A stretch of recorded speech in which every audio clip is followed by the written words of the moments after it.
말씀 로마서 1장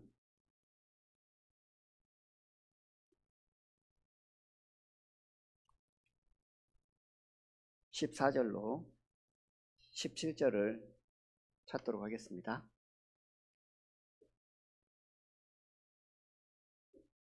로마서 1장 14절로 17절 찾았으면 제가 읽겠습니다.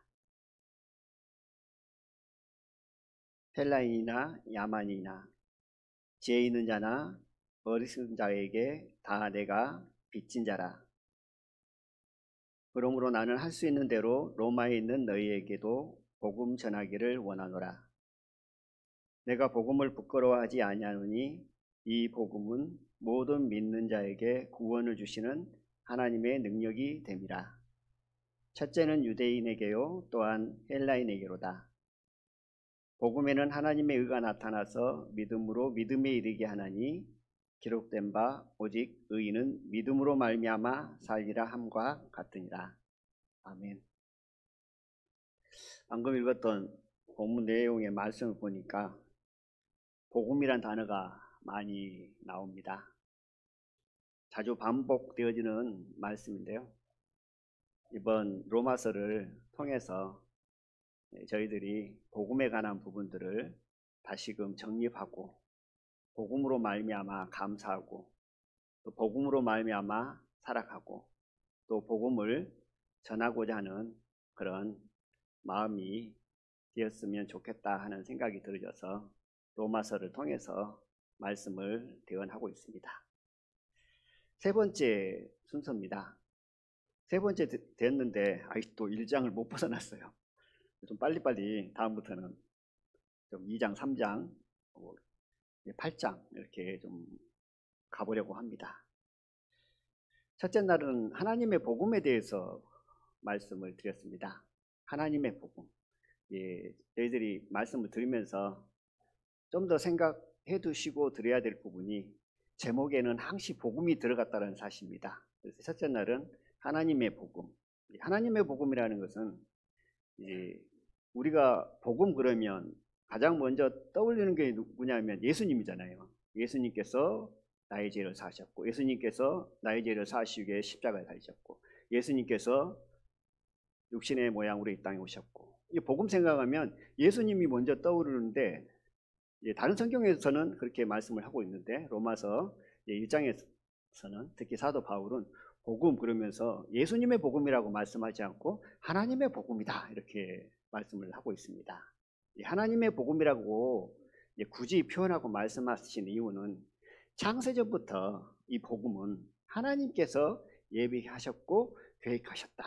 우연히 복음이 만들어지는 것이 아니고 창세전부터 영원전부터 하나님께서 복음을 예비하고 준비하셨고 또 독생자 아들을 이 땅에 보내셔서 이 세상 모든 사람의 죄를 사할 계획을 하나님께서 정해 놓으셨기 때문에 이 복음은 하나님의 복음이다 라는 그런 부분으로 생각을 해보았습니다. 구약 성경은 오실 메시아, 오실 그리스도를 믿고 구원을 받는 거잖아요. 이미 오신 분이 아니라 구약 성경에는. 근데 신약 성경에는 오신 예수님을 믿고 구원을 받는 거잖아요. 신약과 구약을 이렇게 간략하게 나눌 수가 있는데 신약에서도 사복음서가 있습니다. 이 사복음서는 육체 모양으로 이 땅에 오셔서 제자들과 함께한 그리스도 예수님을 소개하고 있잖아요. 이게 사복음서입니다. 그리고 로마서는 지난번에 말씀드린 것 같이 굳이 복음서라고 이름을 붙이면 로마서는 5번째 복음서다라고 말씀을 드렸습니다. 왜 5번째 복음서라고 말씀을 드렸냐면 복음서 4개는 사복음서는 제자들과 함께 예수님께서 육신의 모양으로 오셔서 복음을 전하고 하늘나라의 말씀을 전했잖아요. 근데 로마서에서는 그런 모습이 없습니다. 근데 왜 5번째 복음서냐? 예수님께서 그리스도의 영으로 오셔서 우리와 함께 하십니다. 제자들과 함께 했던 모습과 영으로 오셔서 우리와 함께 하신 모습은 동일한 거죠. 그래서 로마서를 5번째 복음서라고 합니다. 이 부분을 염두에 두고 앞으로 우리가 로마서를 생각할 때 들으면 많은 도움이 되리라는 생각이 들어집니다. 그래서 첫째 날은 어쨌든 하나님의 복음, 그리고 두 번째 날은 성경이 미리 약속하신 복음이라는 말씀을 가지고 이제 함께 생각을 해봤는데요. 이제 사도 바울은 다메섹상에서 예수님을 만나잖아요. 예수님을 만나가지고 이제 교회를 핍박했던 그가 이제 교회를 통해서 복음을 통해서 예수님을 전하는 자가 됐잖아요. 이제 거기서 끝난 것이 아니고 사도 바울은 다메섹상에서 단지 만나가지고 그래 나의 구주, 나의 예수님, 나의 주인 이렇게 된 것에서 뛰어넘어서 한 단계 뛰어넘어서 구약 성경에 선지자들 통해서 예수님의 관한 복음들을 연구하고 묵상하고 이제 그것을 참고로 무엇이라고 말씀드렸냐면 다메섹상에 가서 다메섹상에서 그가 구약 성경을 연구하고 구약 성경에 하나님께서 선지자를 통해서 예수님을 예언하셨잖아요. 복음을 말씀하셨잖아요. 그 부분을 연구를 하시고 결국 그는 예수님은 살아계신 하나님의 아들이고 인류의 모든 죄를 다 사하시기 위해서 십자가에 죽으신 그리스도로고 그 그리스도가 곧 나의 주인, 나의 왕이다라는 사실을 사도 바울은 구약 성경을 통해서 다시금 확인하고 믿음의 확신 가운데 복음을 전하는 그리스도의 종이 되어졌다고 합니다. 세 번째 오늘 말씀 제목을 뭐라고 정했는가요? 또 복음이란 단어가 들어갑니다. 복음은 구원을 주시는 하나님의 능력이다라고 정했습니다. 구원은 이제 복음은 구원을 주시는 하나님의 능력이다. 왜 복음이 능력인가? 왜 그러냐면 구원을 주시기 때문에 그렇습니다. 그러면 이제 본문 말씀과 제목의 말씀 가운데 빠진 내용이 있잖아요. 제목은 복음은 구원을 주시는 하나님의 능력이라고 했는데 이 본문에는 무슨 내용이 빠졌냐면 모든 믿는 자에게라는 말씀이 빠졌습니다. 그래서 연결을 해보면 복음이라는 것은 모든 믿는 자에게 구원을 주시는 하나님의 능력이다. 이렇게 연결이 되는 거죠. 근데 제목이 너무 길다 보니까 제가 중간 부분을 뺐는데 모든 믿는 자에게 주시는 하나님의 능력이라는 사실, 모든 믿는 자, 이 부분을 좀 더 깊이 생각해 볼 필요성이 있어서 나중에 뒤에 다시 말씀을 드리겠는데요. 어쨌든 오늘 제목을 복음은 구원을 주시는 하나님의 능력이다. 그런데 어떤 자에게? 모든 믿는 자에게. 믿지 않으면 하나님의 능력을 볼 수 없는 것이고 구원이 이루어질 수 없는 거죠. 이 부분을 간략하게 먼저 좀 말씀을 드리면 왜 복음이 하나님의 능력인가? 왜 능력인가? 믿기만 하면 모든 자에게 구원을 주시는 하나님의 능력이라고 합니다. 예를 들어서 하나 생각을 해보겠습니다. 저를 좀 비유로 들어볼게요. 어떤 사람에게 가가지고 나를 믿어봐. 그러면 너가 원하는 모든 것을 줄게 라고 한번 했다고 가정해 보겠습니다. 그러면 제가 그 말대로 나를 어떤 사람이 믿었어요. 그러면 그 사람이 믿었기 때문에 내가 한 말처럼 그가 원하는 모든 것을 줘야 되는데 그게 가능할까요? 불가능한 거잖아요.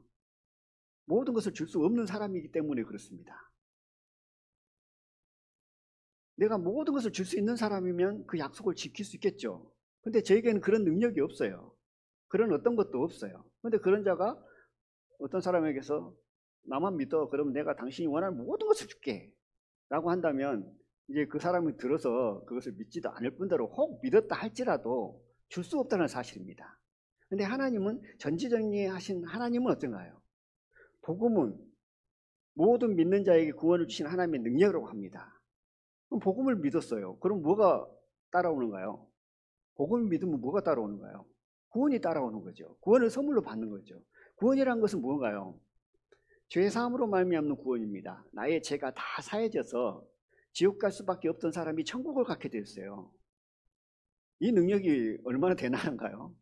우리는 너무나 잘 알고 다 믿고 있고 또 그 은혜 안에 있다 보니까 어쩌면 그것을 심상히 여길지도 모릅니다. 내가 믿기만 했는데 구원이 따라왔습니다. 내가 믿었는데 지옥 갈 수밖에 없던 사람이 천국을 가게 되었어요.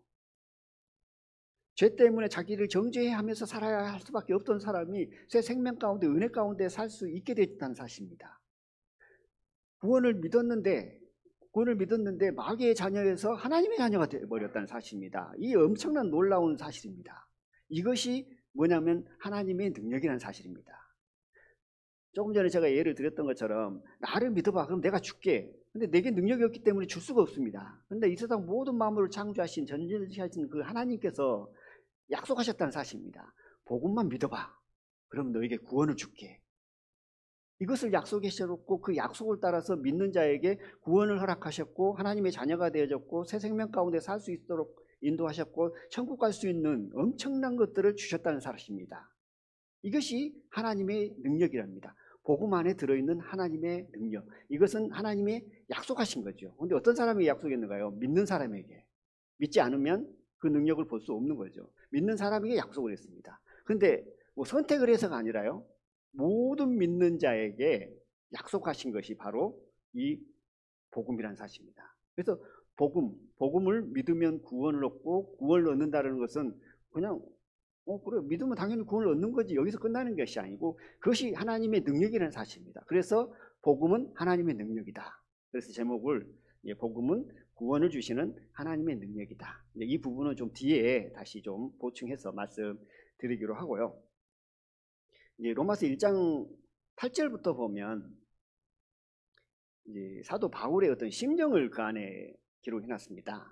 무슨 내용이 들어있냐면 로마를 방문할 계획, 이 안에는 내가 로마 교회에 가서 하고 싶은 일, 또 이 서신서를 기록한 목적, 로마를 가서 어떤 일들을 하고 싶은, 로마에 가서 사도 바울이 하고자 하는 어떤 목적들이 있을 거 아닙니까? 그 목적들을 이제 서신서 통해서 먼저 기록을 했고, 또 내가 로마 교회에 가면 이런 일들을 하고 싶다라는 그런 의미가 들어 있습니다. 이 내용을 보면 너희를 보기 심히 원한다. 여러 번 로마 방문을 시도했지만 길이 막혀서 가지 못했다. 이제 이런 내용으로 소개를 하잖아요. 8절부터 쭉. 그래서 가고 싶었지만 길이 막혔고 하나님의 인도하심을 따라 아직 때가 아니므로 미뤄진 거죠. 그런데 언젠가는 내가 로마 교회에 방문을 해서 그곳에서 복음을 전하고 싶고 성도들과 함께 여러 부분으로 함께 교제하면서 사도 바울이 가서 어떤 일들을 이루고 싶다라는 그런 내용들로 말씀을 합니다. 근데 그 내용이 무슨 내용이냐면 이 서신서를 기록한 목적이기도 하고 사도 바울이 로마 교회에 가고 싶은 목적이기도 합니다. 첫 번째로 어떤 내용이 들어있냐면 믿음을 경고케 하겠다, 이런 목적이 있는 것이고요. 또 말씀을 통해서 서로 위로함을 주고 위로함을 받겠다라는 그 목적이 들어있습니다. 그리고 열매 맺기를 원한다. 너희들 삶 가운데 열매 없는 자가 되지 않고 너희 삶 가운데 열매를 맺기를 원하는 마음으로 서신서를 보내고 또 내가 로마 교회로 가고 싶다라는 그런 내용이 들어있고요. 또 하나는 복음을 전하고 싶다. 그리고 또 하나는 이제 로마 서쪽에 위치한 스페인에게 복음을 전하고 싶다. 근데 거점 도시로 생각을 했던 거죠. 로마 지역만 끝나는 것이 아니라 서쪽에 위치한 스페인에 있는 곳까지 사도 바울은 복음을 전하고 싶어야 하는 마음으로 로마 교회에 가고 싶다. 그리고 또 한 가지는 이제 하나님의 일을 하고 복음을 전하다 보면 뭐가 필요한가요? 하나님의 일꾼도 필요하지만 재정적인 것도 필요하잖아요. 그래서 이제 재정적인 후원을 받기 위해서 로마 교회에 서신서를 보내고 또 로마 교회에 방문을 한 그런 목적이 있습니다. 그리고 로마서의 전체적인 내용에 보면 12장 이후에 보면 성도들에게 하나 될 것을 말씀하잖아요. 지난번에 말씀드린 것 같이 이방 그리스도인과 유대 그리스도인이 같이 함께 공동생활을 하고 함께 신앙생활을 하다 보니까 자라왔던 환경이 다르고 생각이 다르니까 어때요? 안에서 분란이 일어나잖아요. 그 분란 때문에 하나 되지 못한 부분들을 로마서 12장 이후에 쭉 말씀을 하고 있습니다. 이런 목적과 이유로 서신서를 보냈고 또 사도 바울은 로마에 방문하기를 원했다는 사실입니다. 그리고 이제 방금 읽었던 14절부터 17절까지 내용이 나옵니다. 14절부터 17절 내용을 보면 14절에는 내가 빚진 자다 라고 말씀을 하고 있잖아요. 그리고 15절에는 로마에 있는 너희에게도 복음 전하기를 원한다 라는 말씀이 나오고요. 16절에는 이 복음은 오늘 말씀의 제목처럼 이 복음은 모든 믿는 자에게 구원을 주시는 하나님의 능력이다라는 말씀이 들어있고요. 17절에는 오직 의인은 믿음으로 말미암아 살리라는 말씀이 있습니다. 이게 사실 이 네 구절마다 어떻게 보면 성경 본문 말씀에 제목이 들어있거든요. 근데 하나하나 하다 보면 너무 시간이 많이 가버리기 때문에 오늘은 이 네 부분을 함께 같이 생각을 해보도록 하겠습니다. 먼저 14절부터 다시 14절만 다시 읽겠습니다. 헬라인이나 야마이나 지혜 있는 자나 어리석은 자에게 다 내가 빚진 자라 합니다. 사도 바울의 심령이 들어있죠. 복음을 어떻게 생각하고 있는가 사도 바울의 마음이 들었습니다. 그리고 하나님 앞에 나아갈 때 그리스도의 종으로서 내가 어떤 마음으로 복음을 전하고 있는가라는 것을 방금 14절을 통해서 말씀하고 있습니다. 그런데 그 심령 안에 뭐가 들어있죠? 내가 빚진 자다. 왜 빚진 자라고 사도 바울은 로마서를 통해서 말씀을 하고 있냐면 로마서 1장 2절에도 보면 그러잖아요. 이렇게 말씀을 합니다. 복음을 위하여 택정함을 입었다. 자기 자신이 그리스도의 종으로서 하나님께서 나를 택하시고 부르셨는데 그 이유가 뭐냐? 복음 때문이다. 복음을 위하여 내가 택정을 입었다라고 말씀을 하고 있고요. 그리고 찾지 마십시오. 로마서 8장 12절에는 이렇게 말씀을 합니다. 그러므로 형제들아 우리가 빚진 자로 돼 그럽니다. 여기서도 빚졌다고 말씀을 합니다. 형제들아 우리가 빚진 자로 돼 육신에게 져서 육신대로 살 것이 아니다라고 합니다. 빚진 자의 삶은 육신에게 져서 육신대로 살면은 그것은 빚진 자의 삶이 아니라는 거죠. 그리고 고린도전서 9장 16절에도 이렇게 말씀을 합니다. 내가 복음을 전할지라도 자랑할 것이 없음은 내가 부득불 할림이라. 만일 복음을 전하지 않으면 내게 화가 있을 것이므로다. 이 말씀을 보면 내가 빚진 자의 마음을 가지고 이 말씀을 읽다 보면 아 그렇구나 아멘이 되어지고 사도 바울이 어떤 마음으로 이 말씀을 통해서 우리에게 교훈하고 있는가라는 것이 쉽게 옵니다. 근데 빚진 자의 마음이 아닌 상태에서 이 말씀을 보면 좀 어떻게 보면 이해가 안 되고 쉽게 아멘이 안 되어지죠. 근데 빚진 자의 마음을 보니까 육신대로 사는 것이 아니네. 왜냐하면 나는 빚진 자니까. 그리고 내가 복음을 전하는데 자랑할 것이 없어. 왜냐하면 빚진 자로서 빚을 갚았을 뿐이고 오히려 빚진 사람이 빚을 안 갚으면 어찌 돼요? 화가 있는 거잖아요. 그러니까 사도 바울은 나는 복음에 빚을 졌다. 근데 이 복음을 갚아야 되는데 빚을 갚았다고 해서 내가 자랑할 일이냐? 그리고 빚을 오히려 갚지 않으면 세상 이치에서도 그렇잖아요. 빚을 갚지 않으면 화가 있는 거잖아요. 그처럼 사도 바울도 그 심령으로 빚진 자, 복음에 관해서 빚진 자의 마음으로 살았던 것을 봅니다. 근데 이 빚진 자의 마음 안에도 복음이 들어있습니다. 사실은. 왜 복음이 들어있냐면 빚진 자의 마음은 어떤 사람이 빚진 자의 마음을 가질 수 있는 거죠? 이제 뭐 성경에 관한 부분을 좀 접어놓고 세상 이치에서도 좀 생각을 해보겠습니다. 어떤 사람에게서 내가 빚을 졌어요. 빚을 졌다라는 것은 어떤 의미를 갖고 있는 거죠? 어떤 사람에게 내가 대가를 입었습니다. 대가를 받았어요. 애를 물질을 받았어요. 돈을 받았다고 하면 내가 어떤 수고와 노력과 일을 통해서 얻었다면 그 사람은 빚진 자로 여기지 않습니다. 내가 당연히 받을 돈을 받았다고 여기는 거죠. 그런데 빚진 자의 마음은 어떤 사람에게 오냐면 내가 일한 것도 없어. 아무것도 하지 않았어. 그 사람에게 돈을 받을 이유가 없는 거예요. 근데 나의 형편과 사정을 알고 어려움을 알고 그가 돈을 어느 정도 빌려줬어요. 그러면 어떤 마음이 되는 거죠? 이제 내 마음은 당연히 받을 것이 아니고 빚진 자의 마음이 되어지는 거잖아요. 그것처럼 복음이 어쩐가요? 복음은 우리가 구원받기 위해서 한 일이 있는가요? 하나도 없잖아요. 수고한 거 없습니다. 노력한 거 없습니다. 구원받기 위해서 한 거라고는 하나도 없습니다. 그런데 이 귀한 이 큰 구원을 우리에게 선물로 줬다란 말입니다. 내가 한 것도 없이 대가로 받은 것이 아니라 구원을 선물로 받았기 때문에 이제 어떤 마음이 되냐면 빚진 자의 마음이 되어진다는 사실입니다. 그래서 사도 바울은 14절을 통해서 내가 빚진 자다. 근데 누구에게 빚졌냐면 헬라인이나 야마인에게나 지혜 있는 자에게 어리석은 있는 자에게 다 빚진 자다라고 합니다. 언제 사도 바울이 그들에게 빚을 졌는가요? 빚지지 않았잖아요. 그런데 하나님 앞에 빚진 자의 어떤 마음을 갖는다라는 것은 결국은 그것을 갖기 위해서 하나님 앞에 갖는 것이 아니고 구원받지 못한 사람들에게 내가 복음을 전하는 것이 그것이 곧 빚진 자의 마음 가운데 빚을 갚는 삶의 모습이다. 이렇게 말씀을 하고 있습니다. 마태복음 18장에 보면 형제를 용서하라는 비유의 말씀인데요. 오늘 말씀과 좀 연결을 해보겠습니다. 빚진 자의 마음은 이뤄야 된다라는 생각이 좀 들어져서 좀 생각을 해볼 텐데요. 1만 달란트 빚진 종이 있습니다. 여기서 종이라는 것을 좀 생각해 주죠. 1만 달란트 빚진 자가 종이 있는데 그 주인이 그 종을 보고 긍휼히 여기고 불쌍히 여겨서 그 빚을 다 상감해 줘 버리잖아요. 근데 1만 달란트 빚진 자가 주인의 긍휼하심을 통해서 빚을 다 탕감을 받았습니다.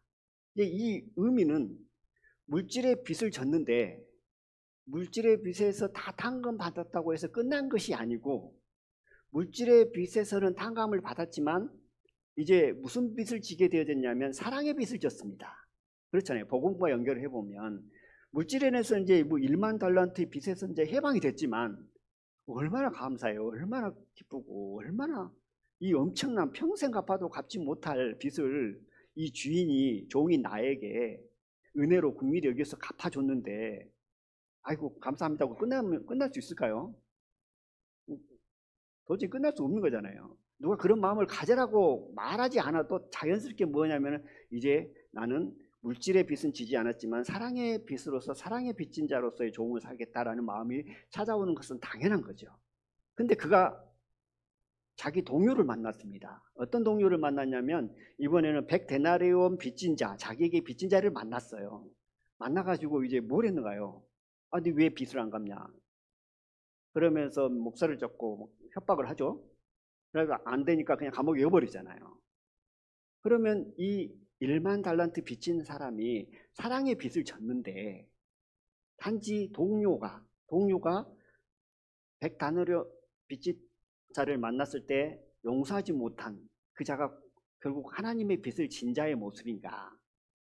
그건 아니잖아요. 사랑의 빚을 졌다면 자연스럽게 어떻게 되냐면 내가 1만 달란트 갚음을 받았는데 100데나리온 빚진 자를 내가 용서 못해? 그거는 뭐 용서해라고 설명 안 해도 강조 안 해도 당연히 사랑의 빚진 자의 마음은 그래 얼마나 힘들어. 보통 이렇게 나와야 되잖아요. 얼마나 힘들어. 그거 아무것도 아니야. 오히려 혹시 내가 도움이 될 일 있으면 연락해. 이것이 사랑의 빚진 자의 마음이 되어야 되는데 오히려 감옥에 넣어버렸다는 사실입니다. 이 말씀을 보면서 우리는 뭐 그 죄의 용서함, 하나님의 그 큰 사랑을 입은 정말 큰 은혜를 입은 자잖아요. 이 세상 모든 것을 다 준다 할지라도 갚을 수 없는 은혜를 입었습니다. 그러면 이제 그 은혜의 사랑을 안 저희들이 갚아야 할 일은 뭐냐면 하나님을 알지 못한 일에게 복음을 전하는 것. 이것이 빚진 자의 마음이잖아요. 세상에서 어떤 사람이 나에게 어떤 피해를 줘요. 어렵게 해요. 힘들게 해요. 저 사람만 보면 좀 피하고 싶어. 이런 사람들 있잖아요. 그런 사람들에게 복음을 전하는 마음이 사랑의 빚진 자의 삶의 모습이다. 그러므로 내가 빚진 자다. 사도 바울은 이렇게 말씀을 했습니다. 내가 빚진 자다. 그 안에는 복음이 들어있다는 겁니다. 빚진 자는 왜 빚진 자인가? 대가 없이 구원을 얻었기 때문에, 대가 없이 내가 모든 빚을 탕감받았기 때문에 이제 사랑의 빚진 자로서 하나님께서 빚진 자잖아요. 그러면 그 하나님께서 가장 기뻐하시는 복음을 전하는 것이 빚진 자의 삶의 모습이라는 사실입니다. 어떤 사람이 이렇게 이제 그 조사를 해놨더라고요. 1만 달란트와 100데나리온의 차이를 좀 계산해놨더라고요. 뭐 저는 할 수 없어서 못 해봤는데 어떻게 계산하냐면 1만 달란트는 은 340톤이라고 합니다. 한 사람이 하루 일당으로 계산해놓고 20만 년을 일해야 벌 수 있대요. 20만 년을 이제 일을 해야 1만 달란트를 갚을 수 있대요. 이제 이 모습을 보면 어떤가요? 나의 죄, 그 엄청난 죄, 누구도 해결할 수 없었던 그 죄, 그 죄를 일순간에 복음을 믿음으로 구원을 얻게 되는데 그것이 뭐다고요? 하나님의 능력이라는 사실입니다. 그런데 100데나리온. 그러니까 내가 용서받은 거에 이제 60만 분의 1입니다. 그 금액은. 근데 그를 용서하지 못하고 감옥에 넣어버리는 그 모습이, 이렇게 큰 은혜를 입고 사랑을 입은 저희들이 복음을 전하지 않고 살아가는 모습과 다르지 않다라는 생각을 해보게 되어집니다. 그러므로 저희들의 마음이 복음으로 인해 살아가고 빚진 자의 마음으로 살아가게 되진다면 자연스럽게 복음을 전하는 일에, 복음을 전하기 위해서 함께하고 기도하고 동역하는 일에 우리의 마음이 쏟아지지 않는가라는 그런 생각을 해보게 되어집니다. 그리고 15절을 보겠습니다. 제가 읽겠습니다.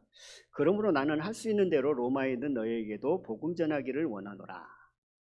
로마에 있는 너희에게 복음 전하기를 원한다. 이제 이 말씀을 가지고 상당히 많은 논쟁이 있습니다. 왜 논쟁이 있냐면, 로마에 있는 너희라는 것은, 이 서신서는 로마 교회에, 로마 지역에서 하나님을 섬기고 구원받은 하나님의 자녀들에게 보낸 서신서잖아요. 로마 지역에 구원받지 못한 세상 사람들에게 내가 복음 전하기 위해서 서신서를 기록했고 내가 로마에 방문하기를 원한다 그러면 그거는 당연하고 논쟁거리가 없는 거죠. 근데 여기서는 뭐라냐면, 로마에 있는 너희에게 있는 구원, 너희에게라는 것은 구원받은 하나님의 자녀들에게, 그리고 뭐 대충 살아가는 하나님의 자녀에게가 아니라 열심을 품고 주를 위해 달려가는 하나님의 자녀들에게 하시는 말씀입니다. 구원받은 너희에게 내가 로마에 가서 복음 전하기를 원한다라는 내용이죠. 이 부분은 이제 쉽게 이해할 수 있는 것이 뭐냐면, 우리가 복음 전도 집회를 하는 이유를 생각해 보면 논쟁거리가 아닌데, 어떤 사람들은 복음 전도 집회를 하는 이유를 잘 모르니까 논쟁거리가 되는 것 같아요. 로마에 있는 너희에게, 로마 지역에서 열심히 살아가는 구원받은 너희들, 구원받은 지 10년, 20년 된 너희들에게 내가 복음 전하기를 원한다. 그 얘기는 우리가 복음 전도 집회를 하는 이유를 늘 알고 생각하면 문제가 되지 않습니다. 그러면 우리가 복음 전도 집회를 하는 이유가 뭐죠? 여수 생명교회는, 저희 교회는 1년에 2차례를 합니다. 그러면 첫째는 그거죠. 구원받지 못한 영혼들을 전도해서 구원함에 이르고 복음의 말씀을 전하기 위해서 우리는 복음 전도 집회를 합니다. 그리고 거기에서 끝나는 것이 아니고, 두 번째, 이제 구원은 받았다고는 하나 구원의 확신이 없는 분들, 이제 구원은 받았어요. 근데 간혹 가다가 그래요. 사단이 뭐 속이면 내가 구원받은 사람인가? 이제 의심하는 순간 구원의 은혜가 사라지는 거잖아요. 내가 구원받았는가 의심하는 순간 내가 두려움이 생기는 거잖아요.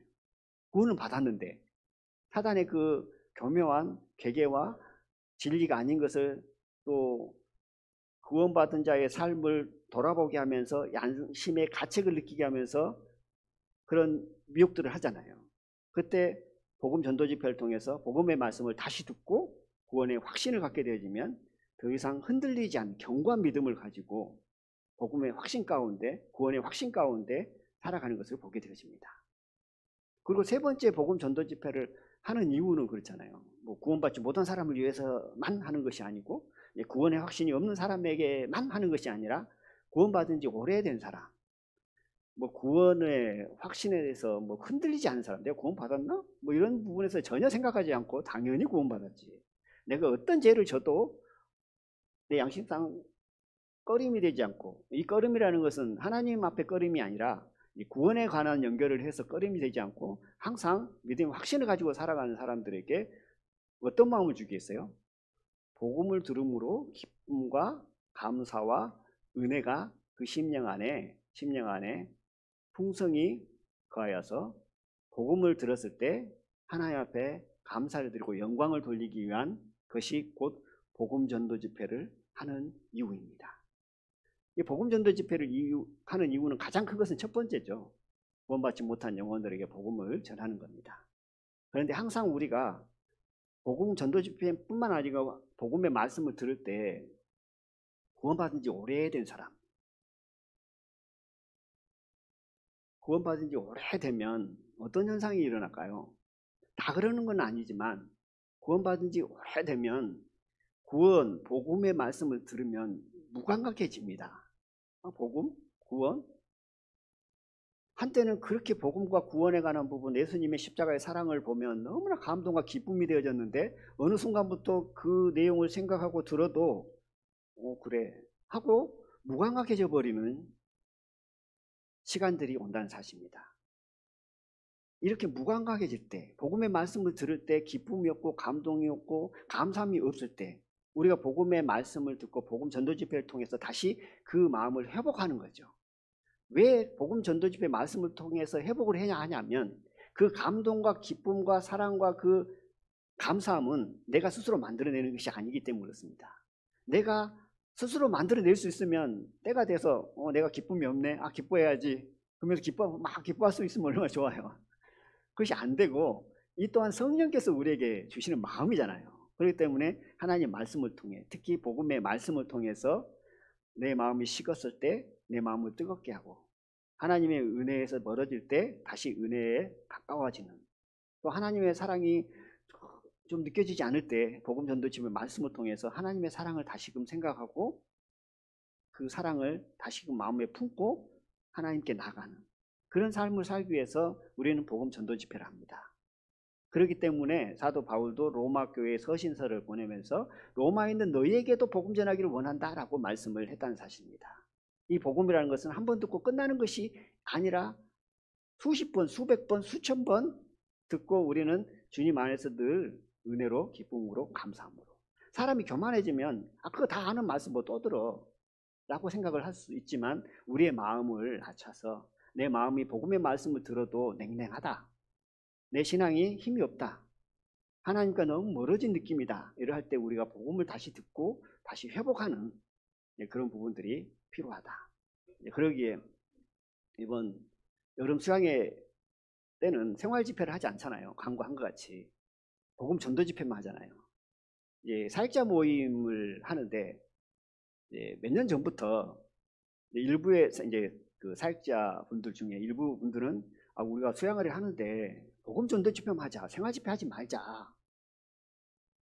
왜 생활 집회를 하지 말자라는 것은 필요 없다가 아니라 필요한데 그래도 이 복음이라는 것이 얼마나 귀하냐. 근데 특히 우리 대한예수교회 침례에 속해 있는 성도들의 마음이 복음 전하는데 너무나 약하다. 그럼 우리가 복음 전도 집회를 수양회 기간 동안 함으로 다시 깨어나고, 방금 세 가지, 새로운 영혼, 구원의 확신이 없는, 또 마음의 감동이 식은 사람에게 다시 깨어나기 위해서 우리가 좀 해보자 라고 했는데 일부 반대를 했습니다. 어떤 사역자분들은 뭐 전도 집회만 하냐, 생활 집회도 해야 된다, 생활 집회가 중요하다라고 해서 의견이 분분하다가 이번에 이제 얼마 전에 사역자 모임에서 의논하는 가운데 이제 마음이 모아졌어요. 그래, 우리 한번 복음 전도 집회만 해보자 라고 해서 지금 그렇게 강구를 하고 있고 그렇게 준비를 하고 있습니다. 말씀을 대연하신 분은 이제 이인성 목사님이고 2번 하고, 이원희 목사님이 2번 하고, 문진아 목사님이 2번 해서 6차례 할 겁니다. 그를 위해서 기도해 주시고, 기도와 동시에 또 뭐가 들어갈까요? 어찌됐든 수양에 가가지고 복음 전도치 말씀을 듣고 내 마음이 혹 식었다면 하나님의 말씀을 통해서 감동을 통해서 기쁨을 얻고 복음으로 살아가려고 하는 그 마음들이 되기를 원하는 마음으로 기도를 하고, 또 내가 수양에 함께 해야 되겠죠. 물론 수양에 가야만 꼭 우리가 복음의 말씀을 듣냐라고 해버린다면 또 어떻게 보면 할 말은 없지만, 그렇지만 우리의 마음이 복음의 빚진 자 아닙니까? 하나님의 사랑과 은혜를 입은 자잖아요. 그렇기 때문에 저희들이 이번에는 좀 힘들고 어렵지만, 물론 몸이 힘들고 형편과 사정에 대해서 못 가신 분도 있습니다. 그런 분들을 판단하는 것이 아니라 그 상황에서 또 기도로서 동참하는 부분이 있지만, 어찌됐든 거기에 해당되지 않는다면 우리가 어찌됐든 힘쓰고 애써서 복음의 빚진 자로서 그 마음을 품고 내가 수양에 가서 함께 복음의 말씀을 듣고, 더더욱 좋은 것은 뭐냐면 새로운 영혼을 인도해 가면 더더욱 좋겠잖아요. 물론 가면 힘들고 어렵고 불편한 점이 많이 있습니다. 그렇지만 그 모든 것을 이길 수 있는 것은 하나님의 사랑이잖아요. 빚진 자의 마음인 거잖아요. 저는 저 자신에게 지난번에도 한번 말씀드린 것 같은데, 저 신앙을 점검할 때 이제 무슨 불법이냐면 하나님을 일을 하는데 귀찮아한다. 이 마음이 딱 들어오면 내 영적 상태가 좀 시험이 들었고 병이 들었구나라는 이제 부분들을 말씀드렸잖아요. 그래가지고 얼마 전에는 아, 귀찮다, 귀찮다 라는 마음이 들어오면 병들었구나. 그런데 귀찮다라는 뜻이 내가 정확한 표현인가? 라고 좀 검색을 해봤어요. 귀찮다는 이제 사투리고 정확한 표준어는 귀찮다잖아요. 이제 발음은 비슷한데 하여튼 글로로는 이해가 되잖아요. 근데 이 뜻이 뭐냐면 이렇게 설명을 했더라고요. 마음에 들지 아니하고 괴롭게 여기거나 성가시다. 이것을 귀찮다라고 표현을 해놨더라고요. 성가신 거. 할 수는 있는데 성가셔. 왠지 좀 마음에 불편해. 이런 부분들을 말씀하고 있습니다. 수양에도 어쩌면 그런 부분들이 마음에 있습니다. 물론 몸이 불편하거나 여러 가지 형편과 사정에 대해서 못 가시는 부분은 있지만 이제 갈 수도 있고 형편도 되고 또 그런데 왠지 마음이 귀찮아. 이제 이런 부분들이 들면 내가 좀 병이 들었나 보다 라고 생각을 하고 마음을 돌이키고 빚진 자의 마음은 이래서는 안 되지. 하나님 사랑을 입은 자의 마음은 이것이 아니지라는 마음으로 내 자신을 부인하고 나오면 하나님께서 또 귀찮았던 마음도 뭐 계속 가는 건 아니잖아요. 그 마음이 들었다가도 또 그 일을 막 하고 싶은 그런 감동이 기쁨이 있는 것이 이제 사실인데 어찌됐든 내가 가고자 할 때 하나님께서 감동과 기쁨을 주신다는 겁니다. 그런데 귀찮은 마음을 그대로 갖고 외면하고 돌이켜버리면 여전히 거기에 머물 수밖에 없다라는 그런 생각을 해봅니다. 그래서 하나님 앞에 이번 이제 수양회를 어찌됐든 꼭 갈 수 있도록 기도하고 또 복음을 전해서 함께 함으로 말미암아 하나님의 복음의 말씀을 듣고 우리가 다시금 영적 회복, 지금보다도 더 충만한 마음으로 하나님께 나아가기를 원합니다. 우리 이제 다음 16절입니다. 내가 복음을 부끄러워하지 아니하노니 이 복음은 모든 믿는 자에게 구원을 주시는 하나님의 능력이 됨이라. 첫째는 유대인에게요 또한 헬라인에게로다 그랬습니다. 16절은 오늘 이제 제목이 들어있죠. 내가 복음을 부끄러워하지 않는다. 복음을 부끄러워하지 않는 이유는 이 복음은 모든 믿는 자에게 구원을 주시는 하나님의 능력이다. 이제 복음을 부끄러워하지 않는다라는 말을 다른 말로 바꾸면 나는 복음을 자랑스럽게 여긴다라고 표현할 수 있잖아요. 나는 복음을 자랑스럽게 여긴다. 복음을 부끄러워하지 않는다라는 말씀을 들으면 저희들 혹시 구원받고 난 이후에 복음을 부끄러워해 보신 적 있는가요? 없잖아요. 저 경험으로는 없는데 왜 복음을 부끄러워해요? 복음은 자랑스러운 건데. 근데 방금 읽었던 말씀을 보니까 내가 복음을 부끄러워하지 아니한다고 왜 복음을 부끄러워하지 않는다고 했지? 오히려 복음을 부끄러워하지 않는다라기보다도 나는 복음을 들을 때마다 자랑스럽다, 자랑하고 다닌다라고 말씀을 하면 더 좋았을 텐데 왜 복음을 부끄러워하지 않는다고 할까? 근데 우리 입장에서는 복음을 부끄러워하지 않는다는 것이 좀 이해가 안 되지만 지금 로마 지역에서는 이방 그리스도인과 유대 그리스도인이 함께 섞여 있잖아요.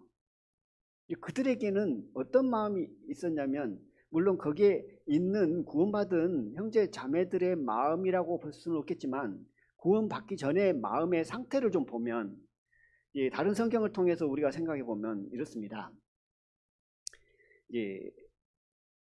고린도전서 1장 23절에 보면 우리는 십자가에 못 박힌 그리스도를 전하니 유대인에게는 거리끼는 것이요 이방인에게는 미련한 것이로다 라는 말씀 있잖아요. 이 복음, 그리스도, 십자가에 못 박힌 십자가의 도를 전하는데 유대인에게는 거리끼는 거라고 말씀합니다. 근데 이방인에게는 미련한 것이라고 표현합니다. 왜 십자가의 복음이, 이 귀한 복음이 우리는 자랑스러운데 이 엄청난 것을, 이 귀한 복음을 유대인들은 거리끼는 거고 이방인들에게 미련하게. 근데 유대인들은 왜 이 복음의 말씀을 듣고 거리끼는 것이 됐을까? 그것은 여러 가지가 이유는데 신명기 21장에 보면 나무에 달린 자마다 하나님께 저주를 받은 자다라는 말씀이 있습니다. 그래 유대인들은 이제 나무에 달린 자마다 하나님께 저주받은 자야. 저 사람은 십자가에 달린 죽은 사람을 향해서 항상 신명기 말씀을 통해서 그래 저 사람은 하나님께 저주를 받은 사람이야 라고 살았다는 사실입니다. 유대인들은 성경 말씀을 통해서. 그런데 예수님께서 십자가에 달려 돌아가신 거예요. 그러니까 어떻게 생각했을까요? 자연스럽게 저 사람은 하나님께 저주받는 사람이야. 그가 독생자 하나님의 아들이라는 사실을 믿었다면 그런 생각을 갖지 않겠지만 십자가에 달리는 모습을 보면서 저 사람은 하나님께 저주받았어. 그런데 그가 독생자 아들이 돼요. 그러면 유대인의 마음이 어떨까요? 믿는 사람이야 회개하고 돌이키겠지만 그렇지 않은 사람 입장에서 볼 때는 뭐가 되냐면 마음에 거리낌이 오는 거죠. 하나님의 아들인 것 같기도 하고 또 제자들과 함께해서 많은 능력을 나타내는 거 보면 선지자 중에 하나인 것 같기도 한데 십자가에 달려 죽으셨단 말이에요. 그럼 성경에는 하나님께 저주받은 자인데 근데 또 메시아 그리스도이다? 그러니까 그 내용을 보니까 마음에 유대인 입장에서는 거리끼는 거예요. 그리고 그리스도 메시아 유대인이 생각하는 메시아는 누구였는가요? 하나님의 영광 가운데 와서 승리하는 자기들을 구원해 주는 세상에서 그런 메시아로 생각했는데 십자가에 달려 준 거예요. 그러니까 마음에 이해가 안 될 뿐더러 또 마음에 거리끼게 되는 거죠. 그리고 유대인은 또 이렇게 하잖아요. 예수님께서 그러잖아요. 너희들은 표적을 원한다. 유대인들은 표적을 원해요. 근데 예수님께서는 표적을 나타낸 게 아니고 어떻게 십자가에 달려 죽으셨잖아요. 그러니까 유대인들 입장에서는 거리끼는 거예요. 왜 유대인들은 표적을 원할까요? 모세 시대부터 해서 계속 표적을 봤다는 거잖아요. 표적을 보면 뭐가 되냐면 믿음으로 저거 선지자다 라는 어떤 그런 습관이라고 해야 될까요? 믿음의 습관이라고 해야 될까요? 그런 것 때문에 이제 십자가의 도를 들으면 유대인들은 거리끼는 것이다. 그러면 헬라인은 왜 미련한? 헬라인이라는 것은 이제 그리스인 그리고 이방인을 대표하는 거잖아요. 이제 이방인의 관점에서 볼 때, 하나님을 모르는 이방인의 관점에서 볼 때, 아니 이스라엘의 왕이라면서 십자가에 달려서 돌아가셨잖아요. 십자가의 모습을 보고 참 저거 어리석고 미련한 거네. 헬라인 입장에서는 헬라인들이 중요시 여기는 것은 뭐냐면 지혜입니다. 지혜잖아요. 근데 이 지혜는 하나님의 지혜가 아니라 세상 지혜입니다. 이 세상 지혜를 추구하다 보니까 뭘 요구하냐면 지식을 추구해요. 그래서 지식적으로 예를 들어서요. 어떤 말씀을 들었어요. 어떤 설교를 들었어요. 지식적으로 풍성한 말씀이 선포되잖아요. 그러면 헬라인들은 그래 저런 것이 진정 설교지 하면서 너무나 흡족해요.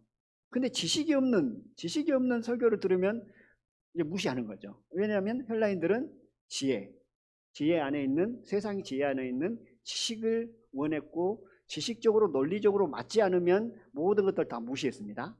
그런데 십자가에 달리신 예수님을 가리켜서 복음을 전하니까 헬라인 입장에서는 뭐라고 생각하냐면 좀 미련한 거 아니야? 이렇게 되는 거죠. 그래서 방금 읽었던 16절 내가 복음을 부끄러워하지 않는다. 이 말씀은 유대인의 어떤 거리끼는 것 그리고 헬라인의 미련한 것 이것들을 설명하고 또 반대로 이 복음은 자랑스러운 것이다. 근데 이 복음이 왜 자랑스럽냐? 왜 자랑스럽냐면 이 복음을 믿는 자 모든 사람에게 구원을 주시는 하나님의 능력이기 때문에 이 복음이 자랑스러운 거랍니다. 이제 시간이 다 지나버렸는데요. 하여튼 오늘은 뒤에 부분을 생략을 하고 오늘 말씀의 제목 부분만 잠깐 말씀드리고 마치도록 하겠습니다. 복음의 능력. 이 복음이 왜 능력인가 좀 생각을 해보겠습니다. 예를 들어서 만병통치약이 있다. 어떤 약이 있는데 그 약만 먹으면 이 세상에 있는 모든 병이 낫는다. 그러면 어찌 될까요? 그러면 그 약에는 엄청난 능력이 들어있는 거잖아요. 어쨌든 정확한 표현은 아니지만 예를 들은 거니까요. 실제로는 이 세상에 없습니다. 그런 약은. 근데 얼마 전에 뉴스를 보니까 이 AI 시대, AI에 관한 부분들을 긍정적으로 말하는 그 연구진들 있잖아요. 이 연구진들이 발표를 하나 했는데 어떤 발표를 했냐면 10년 내에 모든 병을 치료할 수 있는 시대가 온다라는 기사 제목이 나오더라고요. 근데 이 기사 제목이 AI와 이 분야에 전혀 상관없는 사람이 내놓은 게 아니고 그 분야에 아주 전문적이고 알아주는 그 분야에서 연구하고 있는 사람이 그렇게 설명을 해놨습니다. 10년 내에 AI를 통해서 모든 병을 치료할 수 있는 우리가 과거부터 얘기했던 것처럼 만병통치약 그것을 실현케 하는 이가 누구냐? AI다 하면서 이렇게 설명을 해놓은 내용을 봤습니다. 근데 그 내용을 보면 이제 저의 마음을 말씀드린 겁니다. 그 내용을 보면 기뻐야 되겠잖아요. 아니 그래? 그런 시대가 와? 모든 병을 다 낫게 해? 특히 내가 어떤 큰 병이 있다면 더 큰 희소식이고 기쁜 소식이잖아요. 근데 기쁜 마음이 든 것이 아니고 저 마음 가운데 그 기사를 딱 보는 순간 무슨 생각이 드냐면 섬뜩한 거예요. 섬뜩. 10년 내에 그런 시대가 온다고? 물론 이것은 이제 긍정적으로 표현하는 겁니다. 부정적으로 표현한 사람은 또 그렇지 않는 부분으로 설명을 하고 있고, 또 이것이 실현 가능하려면은 여기에 계신 분들 중에 그 기사를 듣고 믿는 사람은 아무도 없을 거예요.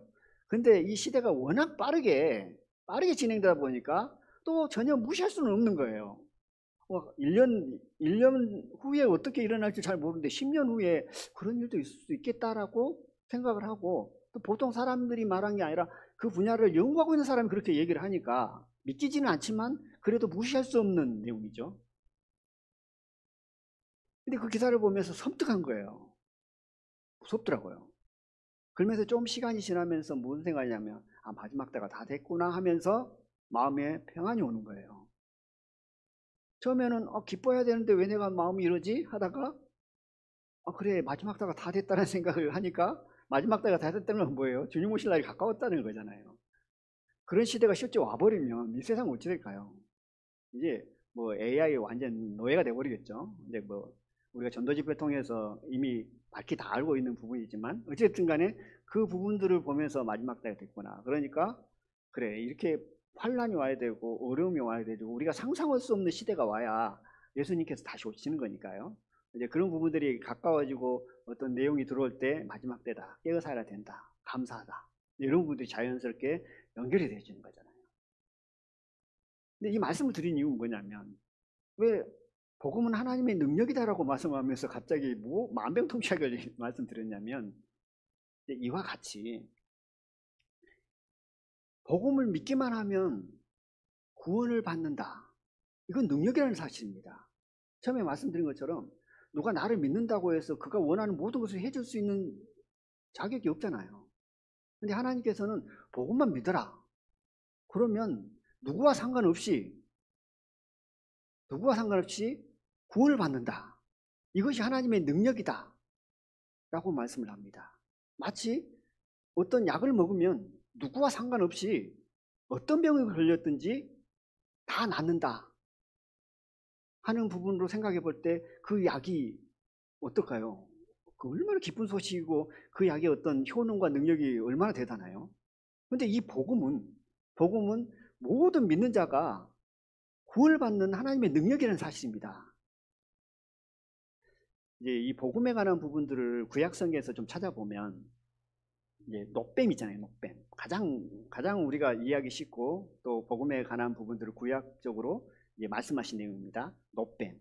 녹뱀에 관한 부분들을 좀 생각해 보면, 이스라엘 백성들이 애굽에서 탈출을 해서 광야 생활을 하잖아요. 그러면서 이스라엘 백성들이 하는 일이라고는 매일 불만이었잖아요.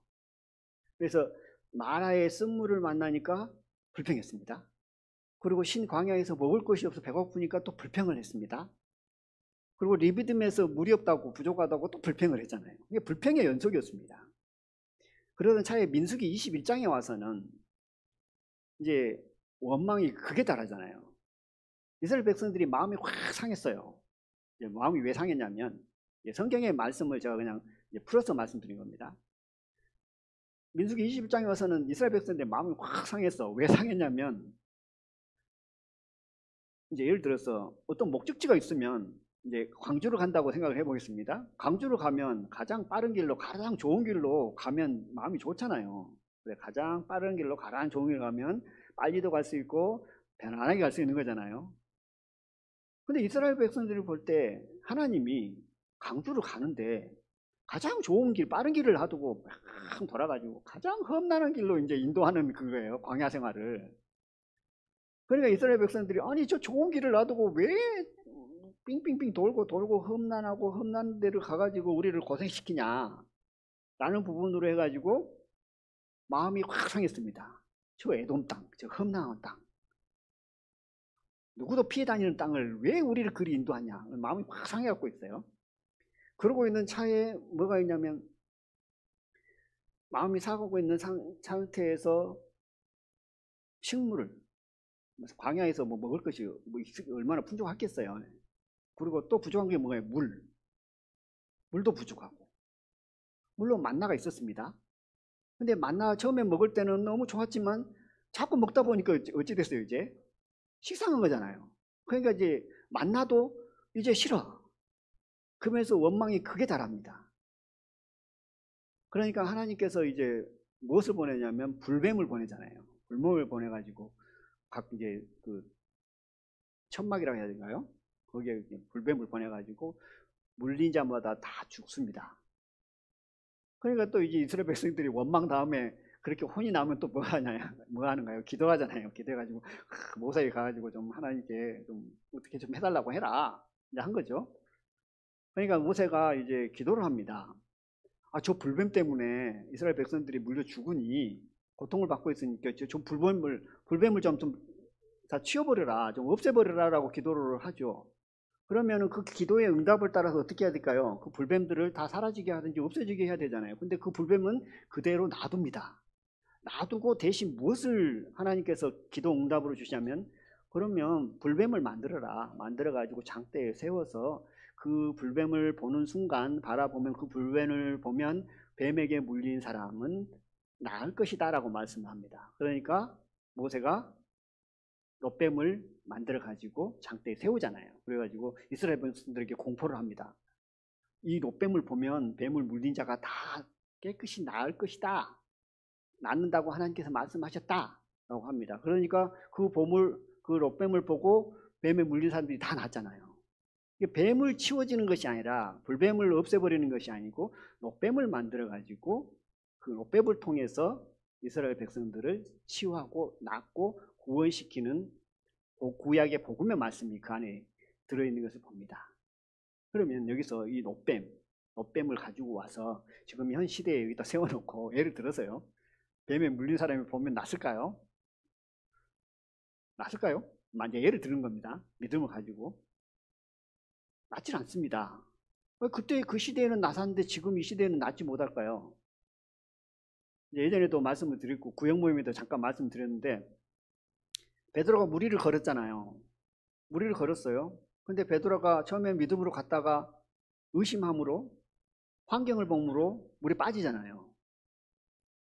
그리고 사도 바울이 로마에 가던 중에 태풍으로 인해서 섬에 가게 되고 섬에서 독사에 물리게 되어집니다.